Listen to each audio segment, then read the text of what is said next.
Hello everyone, welcome to the part 2 of research public and publication ethics. ठीक है, जिन्होंने इसके पहले के पार्ट्स नहीं देखे हैं प्लीज़ वो पार्ट्स देख लें, फिर इसके बाद में ये सेशन को आप दे सकते हो। तो प्रीवियस क्लास के अंदर में हमने जो स्टार्ट किया बेसिकली फिलोसॉफी एंड एथिक्स, जहाँ पे हमने introduction to research philosophy, definition, nature and scope को पढ़ा था और कंसेप्ट भी हम समझ चुके थे। 3 कंसेप्ट हैं, ऑन्टोलॉजी, एपिस्टेमोलॉजी एंड मेथोडोलॉजी। आज हम ब्रांचेस और उसके आगे का टॉपिक कवर करेंगे। So basically there are 3 main concept associated with the research philosophy. Ontology, ontology का मतलब रियलिटी, ठीक है। इसको हम प्रीवियस क्लास में कर चुके हैं, लेकिन आप उस सेशन को देखेंगे तो डिटेल में आपको पता चल जाएगा। रियलिटी ऑन्टोलॉजी के अंदर में हमारा 2 पार्ट हो सकता है, 2 पार्ट हो सकते हैं, जो रियलिज्म है और दूसरा है आपका रिलेटिविज्म, ठीक है। एपिस्टेमोलॉजी का मतलब होता है स्टडी ऑफ नॉलेज, उसके अंदर में भी पॉजिटिविज्म, इंटरप्रिटिविज्म है। पॉजिटिविज्म यानी चीजें विदाउट या ऑब्जर्वेशन, ठीक है, विदाउट ह्यूमन इंटरप्रिटेशन या ऑब्जेक्टिविटी सब्जेक्टिविटी के बिना हम नॉलेज को गेन कर सकते हैं। इंटरप्रिटिविज्म यानी सब्जेक्टिव, हम इंटरप्रिटेट करते हैं कॉन्टेक्स्ट को समझ के। मेथोडोलॉजी यानी मेथड जो हम यूज करते हैं रिसर्च को करने के लिए, किस के बेसिस पे, ऑन्टोलॉजी और एपिस्टेमोलॉजी के बेसिस पे। प्रीवियस क्लास में डिटेल में हमने इसे डिस्कस किया है, तो I am not going to go much in detail. हम आगे चलते हैं। Branches of research philosophy important है, एग्जाम में पूछा भी जाता है। Positivism, interpretivism, critical realism, pragmatism and post modernism. Positivism का एम्फोसिस क्या है कि जो रियलिटी है वो ऑब्जेक्टिव है। ऑब्जेक्टिव होना यानी इसका किसी ह्यूमन के सब्जेक्टिव से यानी ह्यूमन के परसेप्शन से ये चीज बदलेगी नहीं, और हम इस रियलिटी को एम्पेरिकल एविडेंस यानी ऑब्जर्वेशन से, एक्सपेरिमेंट के थ्रू एनालाइज कर सकते हैं, स्टडी कर सकते हैं। So that is positivism. Quantitative method use होता है पॉजिटिविज्म के अंदर में। एम्फसाइज क्या करता है कि ऑब्जेक्टिव रियलिटी है जिसे आप एम्पेरिकल एविडेंस के थ्रू स्टडी कर सकते हो, मेजर कर सकते हो, क्वांटिफाई कर सकते हो। इंटरप्रिटिविज्म सब्जेक्टिविज्म की अंडरस्टैंडिंग। सी, हर रिसर्चर अलग अलग फील्ड में अलग अलग स्टडी करता है, तो उसका जो ह्यूमन, ठीक है, सेम चीज को जब परसीव करते हैं, जब हम बेसिस ऑफ ह्यूमन जो कॉन्टेक्स्ट के बेसिस पे जब वो चीजों को परसीव करता है, कहीं ना कहीं उसका सब्जेक्टिविज्म, आप सब्जेक्टिविज्म यानी मेरी पर्सनल अंडरस्टैंडिंग किसी चीज को लेके, मेरा बायसनेस, ठीक है, ये भी हो सकता है। So subjectivism understanding, qualitative method and role of interpretation. मैंने किसी चीज को कैसे इंटरप्रिटेट किया, किसी और ने किसी चीज को कैसे इंटरप्रिटेट किया, क्वालिटेटिव मेथड हम इंटरप्रिटिविज्म में यूज करते हैं। क्रिटिकल रियलिज्म, क्रिटिकल रियलिज्म क्या करता है, दोनों का combination, qualitative and quantitativism. Critical realism ये कहता है कि आप एक ही चीज पे, किसी चीज को आप केवल और केवल ऑब्जर्वेशन या किसी चीज को आप केवल और केवल सब्जेक्टिव नेचर से नहीं समझ सकते हैं, इनका कॉम्बिनेशन जरूरी है। कुछ चीज रियलिटी में एग्जिस्ट करती हैं एज एन ऑब्जेक्टिव, और उन्हीं को, उनको डेप्थ में समझने के लिए आपको ह्यूमन परसेप्शन की रिक्वायरमेंट होगी। So acknowledge both objective reality and subject the influence of social structures and human perception. ना, इसको हम एक एग्जाम्पल से समझते हैं, जैसे सोशल मीडिया का जो इन्फ्लुएंस है ह्यूमन बिहेवियर पे। अब बाइंग बिहेवियर पे पॉजिटिव इम्पैक्ट भी हो सकता है, नेगेटिव इम्पैक्ट भी हो सकता है, ये अलग अलग इंटरप्रिटेशन है, ठीक है। एवरी अदर पर्सन, उसने जब पॉजिटिव इम्पैक्ट को स्टडी किया या positive impact as an output दिए, तो उसका बैकग्राउंड के पीछे या बैकग्राउंड में जो प्रिंसिपल्स थे या परसेप्शन था या स्ट्रक्चर था वो अलग होगा। जैसे आज के टाइम पीरियड में भी आप देखोगे कुछ बच्चे होते हैं, कुछ स्टूडेंट्स होते हैं जो मीडिया का यूज करते हैं सही वे में, सही तरीके से स्टडी करने के लिए। कुछ और होते हैं जो उसी मीडिया को रॉन्ग वे में यूज करते हैं, गलत रास्ते पे चले जाते हैं। तो वो क्या है, दोनों का परसेप्शन अलग अलग है, दोनों का उसी चीज को, सोशल मीडिया को देखने का परसेप्शन अलग है। देर आर दी पीपल जिसे हम एक्सट्रोवर्ट कहते हैं, और जिन लोगों को हर चीज सोशल मीडिया पे डालने की आदत होती है, उनका इंटरप्रिटेशन अलग है। Plus there are the people जो साइलेंट होते हैं, ऑब्जर्वर होते हैं, उनको पसंद नहीं है सोशल मीडिया पे हर चीज डालना, but they keep on observing, ठीक है। तो हम वो क्रिटिकल रियलिज्म है। Pragmatism emphasize practicality and uses mixed method, addresses research questions effectively. Practical approach, यहाँ हम प्रैक्टिकलिटी पे फोकस करते हैं। प्रैक्टिकलिटी का मतलब है रियल लाइफ प्रॉब्लम्स में जब हम डील करेंगे, हम उन्हें उस टाइम प्रैग्मेटिज्म स्टडी कर रहे हैं। पोस्ट मॉडर्निज्म, पोस्ट मॉडर्निज्म जो है वो single stable reality belief system जो है, जो हम पॉजिटिविज्म में पढ़ते हैं सिंगली, या इंटरप्रिटिज्म में पढ़ते हैं कि एक स्टेबल रियलिटी को चैलेंज करता है, एग्री ही नहीं करता उस चीज पे। तो यहाँ पे एक कंपैरेटिव चार्ट है, positivism, इंटरप्रिटिज्म, critical realism, pragmatism, post modernism. आप अपने आंसर में जब आप ब्रांचेस लिखोगे इस तरीके से अगर आप चार्ट बनाते हो, it would be helpful for you, ठीक है। नेचर ऑफ रियलिटी, पॉजिटिज्म क्या कहता है, रियलिटी क्या है, ऑब्जेक्टिव है, इंडिपेंडेंट है ऑब्जर्वर का, उसमें कोई लेना देना नहीं है। ऑब्जर्वर की सब्जेक्टिविटी है, ऑब्जर्वर या जो रिसर्चर है उसका ह्यूमन परसेप्शन, उसकी सब्जेक्टिविटी, उसका बायसनेस उसमें नहीं होगा, जो चीज जैसे एग्जिस्ट करती है वो वैसे ही रहेगी। इंटरप्रिटिविज्म नाम में ही है, इंटरप्रिटेट करना, मैं किसी चीज, कोई चीज अगर हो रही है उसके होने के जो प्रोसेस को कैसे इंटरप्रिटेट कर रही, ठीक है। Believes reality is socially constructed by observers experience, ठीक है। सोशल मीडिया का एक्सपीरियंस किसी के लिए पॉजिटिव हो सकता है, किसी के लिए नेगेटिव हो सकता है, right. Critical realism acknowledges both objectivity and subjectivity aspect of reality. Pragmatism embraces a practical, flexible view of reality. Postmodernism challenges notion of single and stable reality. ठीक है, अब हम आते हैं रिसर्च अप्रोच। पॉजिटिविज्म में क्वांटिटेटिव मेथड यूज होता है, observable empirical study होती है।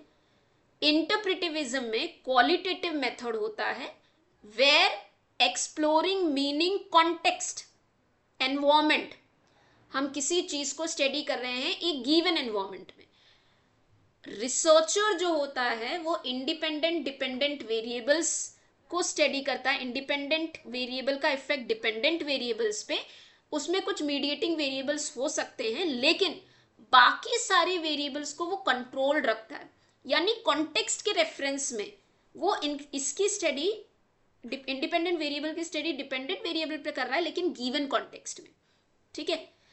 कंबाइंस रियलिज्म में, क्रिटिकल रियलिज्म में combines both quantitative and qualitative method to understand underlying mechanism. Pragmatism में mixed approach based on practical utility, जो रियल लाइफ प्रॉब्लम सॉल्यूशंस को handle करना होता है वो प्रैक्टिकल यूटिलिटी, प्रैक्टिकली वो कितना इंपॉर्टेंट है, हम कोई चीज कर रहे हैं। Critics traditional research method and seeks the alternative approach, जो हमारे ट्रेडिशनल मेथड्स, हम क्वालिटेटिव मेथड या क्वांटिटेटिव मेथड में जो traditional way of doing research है उनको यूज ना करके find out the solution to the problem as per the condition, ठीक है, एज पर दी कंटीजेंट, ठीक है, जो मैच कर रहा है उसी हिसाब से चलेंगे। तो ये थे हमारे ब्रांचेस। अब हम आते हैं inductive and deductive approach of research. Inductive approach का मतलब होता है हमारा स्पेसिफिक टू जनरल, ये कीवर्ड से आप याद रखेंगे, पर्टिकुलर टू जनरल भी बोल सकते हैं। डिडक्टिव अप्रोच का मतलब होता है general to specific, general to particular.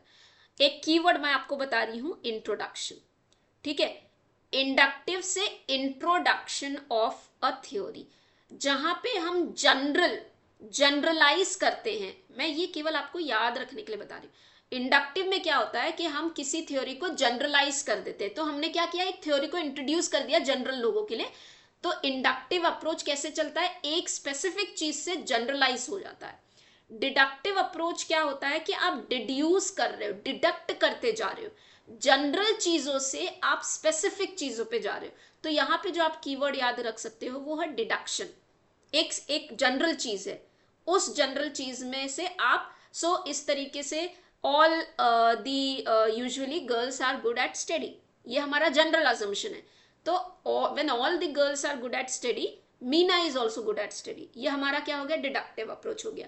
हमने क्या किया, एक बेसिक अजम्पशन ले लिया तो जनरली माना जाता है, उसे हम डिडक्टिव कहते हैं। इंडक्टिव क्या होता है कि हम, Meena is good at study, she is a girl, तो हम उसे जनरलाइज कर रहे हैं कि all girls are good at study, basis of the sample. ठीक है. So inductive approach starts with a specific observation or empirical evidence that seeks to drive a general pattern, theories and hypothesis from them. हम क्या करते हैं inductive approach के अंदर में कि हम एक ऑब्जर्वेशन लेते हैं कहीं जाके. ठीक है, आप समझ लो हम एक रिसर्चर है, वो समझना चाह रहा है कि जो हमारी बहुत ऐसा ऐसा एरिया है जहाँ पे पॉवर्टी बहुत ज़्यादा है. ठीक है, या हम ऐसे एरिया में जा रहे हैं जो ट्राइबल है.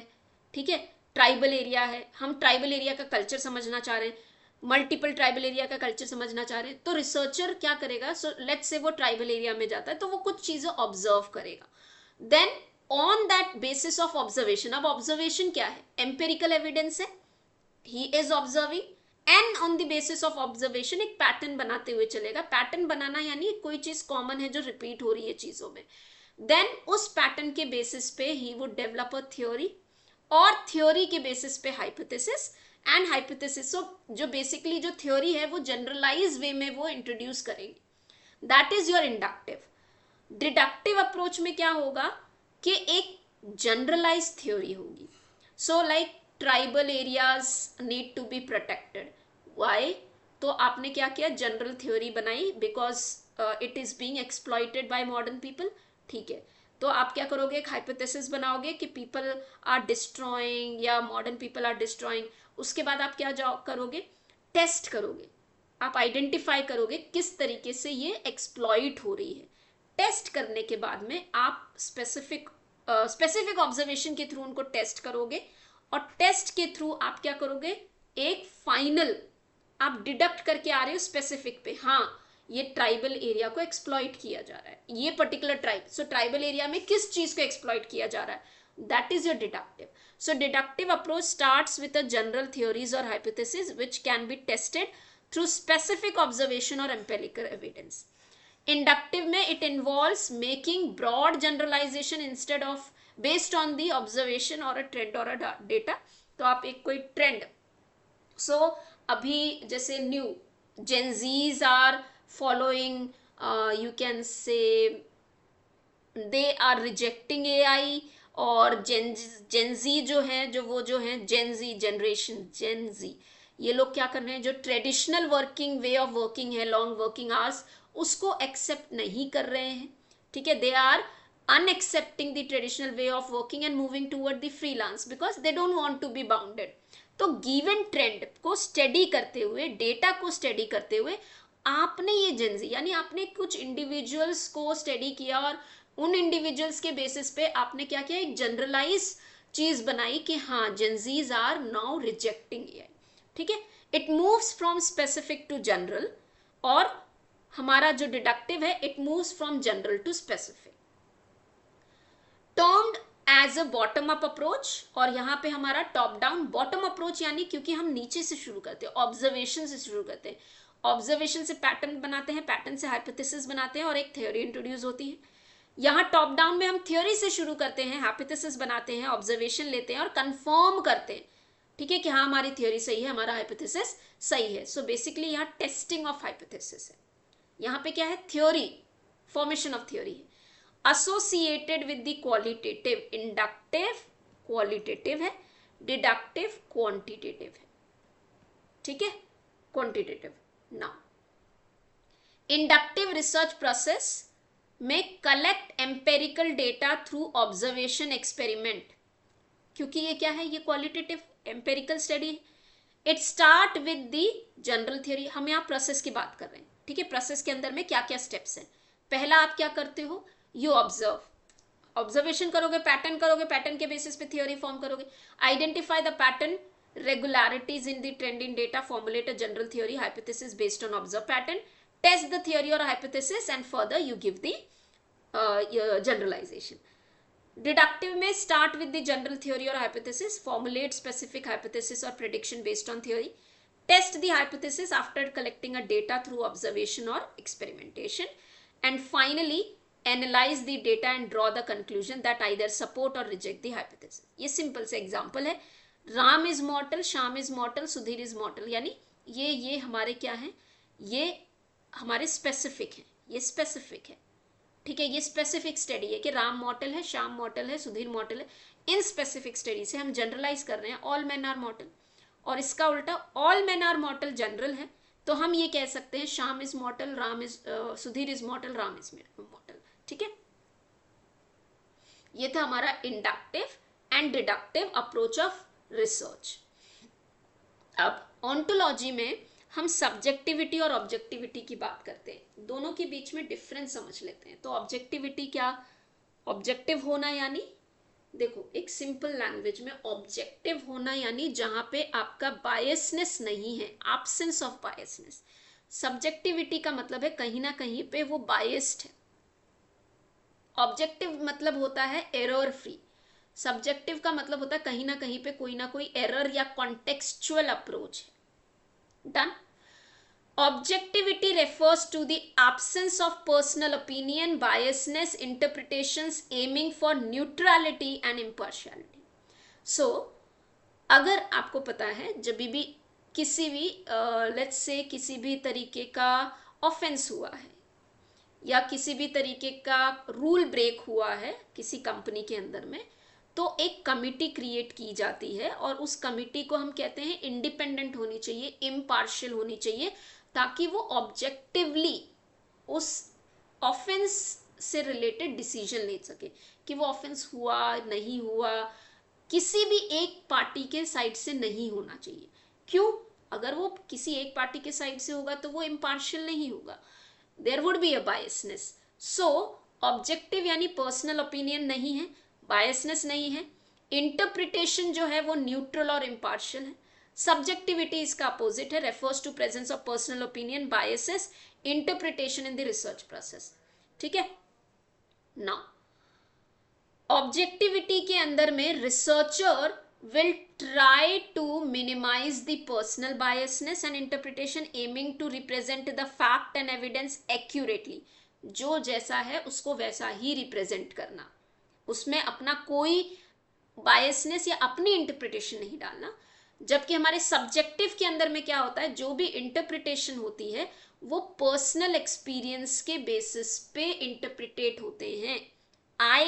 सो see let's say over the time हम किसी सोसाइटी में, जैसे हम कोविड की बात करें, ठीक है, I am doing the research, there can be other person doing the research, Covid पे ही मल्टीपल लोग रिसर्च कर रहे हैं, तो मेरा जो रिसर्च करने का पॉइंट ऑफ व्यू होगा वो डिफरेंट पर्सपेक्टिव हो सकता है, दूसरा जो वहां पे रिसर्च कर रहा है उसका पर्सपेक्टिव दूसरा हो सकता है मैं बिहेवियर कोविड के दौरान पे पर्सन के बिहेवियर को स्टडी कर रही हूँ, फिनोमोलॉजिकल स्टडी कर रही हूँ, उसको इंटरप्रिटेट करने का तरीका मेरा अलग हो सकता है, because I would always have that personal biasness and personal perspective while interpreting, ठीक है। सो researcher personal experience, perspective and interpretation may influence data collection, analysis and interpretation. Then comes data interpretation aims to be consistent and replicable.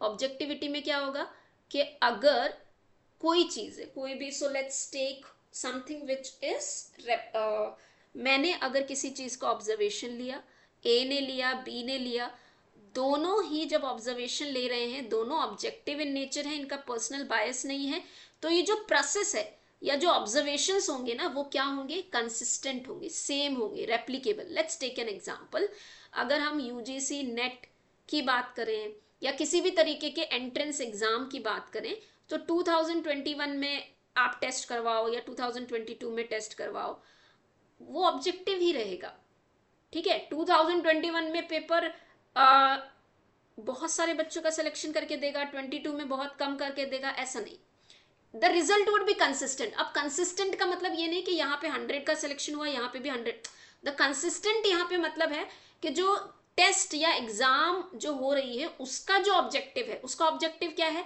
To get good students या good the candidate with the good marks, ये उसका objective है। उसी objective पे consistent रहना और उस चीज को हम रिपीट कर सके, रेप्लिकेबल है, हम उसको ऑब्जेक्टिविटी में स्टडी करते हैं। So focusing on empirical evidence and logical reasoning rather than personal opinion. Data interpreted subjectivity में क्या होता है, डाटा इंटरप्रिटेशन में be influence by researcher subjective judgement, belief, values leading to diverse interpretation of same data. ठीक है। Objectivity prioritise the search of universal truth, generalizable knowledge aiming to minimize the influence of individual biasness on the research and finding, or subjectivity acknowledges the importance of individuals unique perspective. There can be people with the different thinking process। ठीक है, तो ABC Covid में ये कुछ और अपनी study में खोज के निकाल सकते हैं, कोविड टाइम पीरियड का ये स्टडी कर रहे कुछ और, तो सबके अपने अपने अपने पर्सनल एक्सपीरियंसेस हैं। ठीक है, ये हो सकता है कि सेट ऑफ सैंपल इन्होंने जो लिया था उनका जो एक्सपीरियंस था, जो सैंपल थे वहाँ पे जो लोग थे उनका एक्सपीरियंस कुछ और था, उसको इंटरप्रिटेट ए ने किसी और तरीके से किया, बी का एक्सपीरियंस किसी और तरीके का था। ठीक है, सो subjective experiences recognising the values of diverse view point. ठीक है, ऐसा हो सकता है ए जो रिसर्च कर रहा है वो उन लोगों के साथ में इंटरेक्ट कर रहा है with the people those who have lost someone during the Covid. ठीक है, जिन्होंने अपने किसी घर वालों को या मेंबर्स को during the Covid they have lost. बी हो सकता है कि स्पेसिफिक नहीं है, बी ने कहा नहीं, I don't want to stick to that, मेरा रैंडम, मतलब I would be dealing with everyone, यानी how did people behaved socially, वो स्टडी अलग हो सकती है। तो यहाँ पे क्या है, इंडिविजुअल की यूनिक इंटरप्रिटेशन। सो ये डिफरेंस था हमारा सब्जेक्टिविटी में और ऑब्जेक्टिविटी में। नेक्स्ट है हमारा positivism and post positivism. Positivism, post positivism, इसे हम इंटरप्रिटिविज्म भी कहते हैं। ठीक है, ये किससे डील करता है, रियलिटी जो कि ऑब्जेक्टिव है, यानी यहां हम पढ़ते हैं ऑब्जेक्टिविटी, यहां हम इंटरप्रिटिविज्म में पढ़ते हैं सब्जेक्टिविटी। तो ऑब्जेक्टिविटी के जितने कैरेक्टरिस्टिक्स है वो यहां लगेंगे, सब्जेक्टिविटी के जितने कैरेक्टरिस्टिक्स है वो यहां लगेंगे। क्लियर ना। positivism given by Auguste Comte. Philosophy of positivism adheres to view that only factual knowledge gained through the observation, the senses, including measurement, is trustworthy. क्या कहता है पॉजिटिविज्म, कि नॉलेज जो आप फैक्ट्स के बेसिस पे, जो आपने अपने सेंसेस, 5 सेंस ऑर्गन्स और मेजरेबल, यानी जिसे आप मेजर कर सकते हो, जिसे आप काउंट कर सकते हो, जिसे आप गिन सकते हो, मेजर कर सकते हो, वही ट्रस्टवर्दी है, ये पॉजिटिविज्म कहता है। Post positivism philosophy state reality can never be fully known, human being sensory and intellectual limitation. Very true, you cannot know everything just through senses. Let's take an example. There is a bride, ठीक है, and bride is looking for a dress for her marriage. इस bride के पास logically positivism way में काम करने के लिए बहुत सारे ऑप्शन हैं। She will go, मतलब simple, she is looking for a dress, तो बहुत सारे शॉप्स पे जा सकती है, बहुत सारे ऑप्शंस देख सकती है, बहुत सारी चीज़ों को वो मेजर कर सकती है, किस में कलर अच्छा है, किस ड्रेस के अंदर में प्राइजेस कम है, ब्रांड है, she can do it. That is positivism. She would be selecting her dress on the basis of facts, उसका प्राइस अच्छा होना चाहिए, कलर अच्छा होना चाहिए, ब्रांड का होना चाहिए, and so on. But post positivism कह रहा है कि ये जो ब्राइड है ना, इसकी अपनी सेंसेसरी और इंटेलेक्चुअल लिमिट है। She cannot logically interpret every option, वो हर ऑप्शन को इंटरप्रिटेट नहीं कर सकती। If she goes to 500 shops, वो 500 शॉप्स के जितनी ऑब्जर्वेशंस उसने ली हैं या देखे हैं ड्रेसेस, सबको इंटेलेक्चुअली इंटरप्रिटेट करना पॉसिबल नहीं है। Why? Because she has that limitation, sensory limitation. आप 100 को एक टाइम पे याद करके इंटरप्रिटेट नहीं कर सकते कि मैंने 100 शॉप में इतना, इट्स नॉट पॉसिबल। तो वही पोस्ट पॉजिटिविज्म कहता है। सो पॉजिटिविज्म में रूल्स और साइंटिफिक होता है, क्वांटिटेटिव रिसर्च होती है, डिडक्टिव एंड स्ट्रक्चर्ड होता है, हमने डिडक्टिव अप्रोच पढ़ा, फिक्स्ड होता है, ऑब्जेक्टिव होता है, और प्रोबेबिलिटी सैम्पलिंग यूज करते हैं। प्रोबेबल यानी जो भी सैंपल आप यहाँ सिलेक्ट करोगे वो प्रोबेबल इन नेचर है, रैंडम इन नेचर है, प्रोबेबिलिटी है, सबको आप इक्वल चांसेस दे रहे हो सिलेक्ट करने के। पोस्ट पॉजिटिविज्म में no rules, non scientific, qualitative research होता है, इंडक्टिव है, अनस्ट्रक्चर्ड है, फ्लेक्सिबल एंड सब्जेक्टिव होगा, नॉन प्रोबेबिलिटी। नॉन प्रोबेबिलिटी यानी यहाँ पे जो आप रैंडम, यहाँ पे नॉन रैंडम सिलेक्शन होता है, यानी आप जो सब्जेक्ट्स को स्टडी कर रहे हो वो on the basis of your convenience, judgement के बेसिस पे। Research method associated, ontology, epistemology, axiology, यहाँ पे हम कॉम्बिनेशन यूज करते हैं qualitative and quantitative.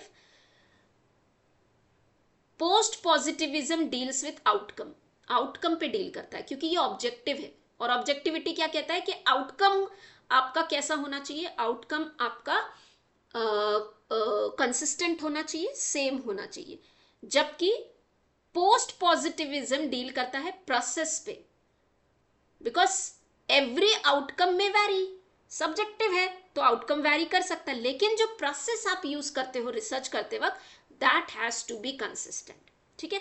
Positivism prioritise empirical observation over theory, aiming for value neutral approach of research, empirical observation, empirical study, recognise the importance of theory.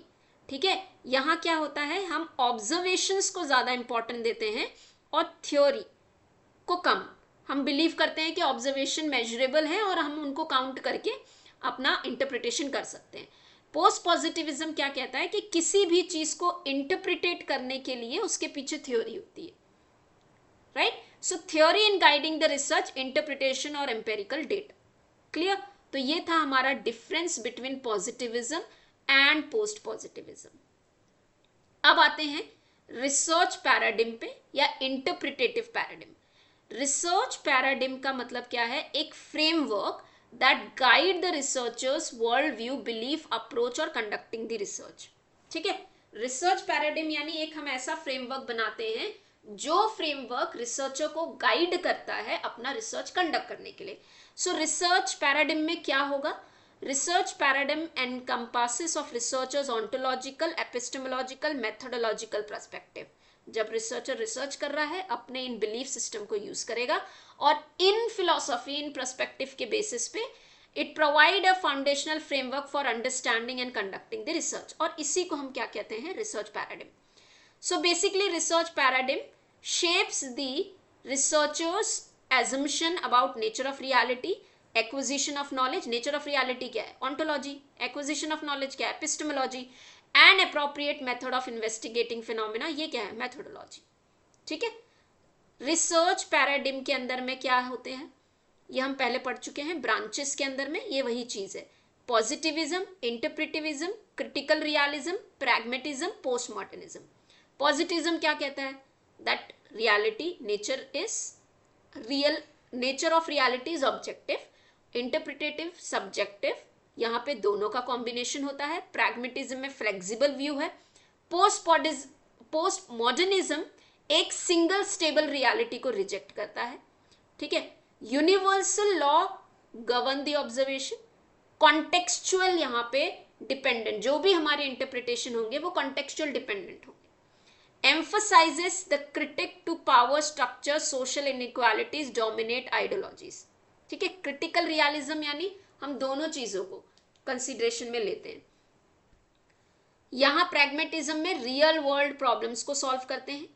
Post positivism में plurality of truth, single status नहीं हो सकता truth का, plurality. Generalisation of replication and finding, यहां generalise कर सकते हो, replicate कर सकते हो।